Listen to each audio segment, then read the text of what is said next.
What is your assessment of what this deal is likely to look like? Because I think simply talking about the fact that the president has signed off on a deal is one thing. Talking about the details is going to be market critical. I think more important than the details of the deal is the fact that the markets truly believe, accurately in my view, that Trump does not have a lot more ammunition in the run-up to elections to hit the Chinese on U.S. consumer durables. He doesn't want this to hit the pocketbook of the average American, doesn't want it to hit the markets. He doesn't want it to hit red state farmers. The Chinese have called his bluff on that successfully.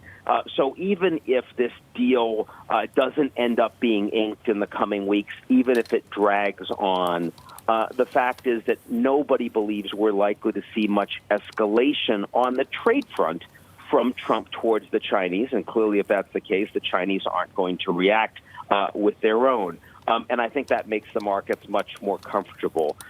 I thought that we first saw a clear sign of that when Trump decided last week he was going to give Jared part of this portfolio, Jared Kushner, his son-in-law.